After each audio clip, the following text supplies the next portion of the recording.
बरसाना में एक बाबा भजन करते थे, शायद अभी 20-25 बरस पहले की घटना होगी। तो ब्रजवासियों से मधुकरी मांग कर पाते थे, यही उनका जीवन था। और लाडली जी के चरणों में उनकी अनन्य निष्ठा। कभी बरसाना से बाहर ब्रजवासी के यहाँ का भी उन्होंने प्रसाद न पाया होगा। जो बरसाना के वासी उन्हें दे दे वही उनका जीवन। बरसाना के ब्रजवासी उनको ओढ़ा भी देते थे, पहना भी देते थे, खिला भी देते थे। एक दिन बाबा के मन में इच्छा हुई कि मैं श्री जी को एक पोशाक, सुंदर सी पोशाक निवेदन करूं। प्रेम का ये स्वभाव ही है कि जैसे ही प्रेम स्पर्श करता है आपका मन होता है कि आप कुछ दे दें। आपके जीवन में भक्ति आई कि नहीं आई, इसकी कसौटी आप ही बनना। आप अपना निरीक्षण आप करना और देखना, प्रेम स्पर्श किया है यदि आपको, तो आपके मन में पहला भाव आएगा कि कुछ दे दिया जाए। क्या न्यौछावर करूं, क्या क्या निवेदन करूं। ब्रजवासियों की टूक पाते पाते श्री प्रिया जी का प्रेम प्रगाढ़ हुआ बाबा के हृदय में। और एक दिन बाबा के मन में आया कि भाई श्री जी को एक सुंदर सी पोशाक निवेदन करूं। और मैं आपको बता दूं भाई, किसी और युग की घटना नहीं है, ये अभी की बात है। बाबा के पास तो कोई धन संपत्ति थी नहीं, बाबा तो रुपया अपने पास रखते ही नहीं थे। 50 पैसा, 1 रुपया, 2 रुपया, 5 रुपया एकत्रित करके शायद 2-3 महीना में कुछ इतनी राशि एकत्रित हो पाई कि बाबा श्री जी के लिए एक साधारण सी पोशाक बनवा सके। ये मेरी दृष्टता है कि मैं साधारण कह रहा हूं। एक पोशाक बाबा ने बनवाई। बाबा के मन में आज हर्ष समा नहीं रहा कि कल सुबह मैं जाकर और श्री गोसाई जी को ये पोशाक निवेदन करूंगा और बड़ी शीघ्र श्री प्रिया जी इसे धारण करेंगी और मुझे दर्शन देंगी।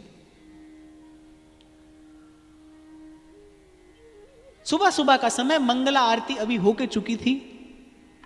बाबा पोशाक लिए सीढ़ियों से चढ़े जा रहे हैं। और आप में से यदि आप लोग बरसाना गए हों, आपने महल में दर्शन किया हो, तो कुछ ब्रजवासी बालिकाएं वहां अभी भी डोलती रहती हैं। आने जाने वाले लोगों से कुछ ना कुछ लाड़ प्यार से ले लेती हैं। तो ऐसे कुछ ब्रजवासी बालिकाएं वहां खेल रही थी। एक बालिका दौड़ी दौड़ी आई और बाबा के हाथ में वो पोशाक थी। उस ब्रजवासी बालिका ने वो पोशाक की पोटली छीन ली। बोली, बाबा कहाँ लिए जा रहे हो? बहुत मलूक पोशाक लग रही है जी, तो मैं पहनूंगी। और इससे पहले बाबा कुछ कह पाते, वो ब्रजवासी बालिका पोशाक लेकर चली गई। अब बाबा ब्रजवासियों से प्राणों के समान प्रेम करते थे, लेकिन आज बाबा के मन को थोड़ी उदासी हुई कि 3 महीने के परिश्रम से ये पोशाक मैंने बनाई और बाबा के मन में भांति भांति के द्वंद्व चलने लगे। अवश्य मेरे भाव में कोई त्रुटि रह गई होगी, जो मेरी वस्तु श्री जी के चरणों तक पहुंच ही नहीं पाई। अवश्य मेरे भाव में मुझसे कोई भावनात्मक अपराध हुआ होगा, जो किशोरी जी ने मेरी भेंट भी स्वीकार नहीं की। कितना परिश्रम किया था बाबा ने, 50 पैसा, 2 रुपया जोड़ा, 5 रुपया जोड़ा, तब जाकर वो एक पोशाक बनवा पाए। वो 3 महीने की वो लगी लगन थी और आज एक क्षण में ये बालिका मुझसे लेकर चली गई। खैर, किसी प्रकार बाबा ऊपर मंदिर में पहुंचे। श्रृंगार आरती होने वाली थी, पीछे पीछे बाबा खड़े थे। लेकिन आज बाबा का मन बड़ा बोझिल था और टकोरा लगा। और जैसे ही पुजारी ने द्वार खोला, श्री जी पोशाक धारण किए खड़ी हैं। बाबा के नेत्र अश्रुओं से भर गए।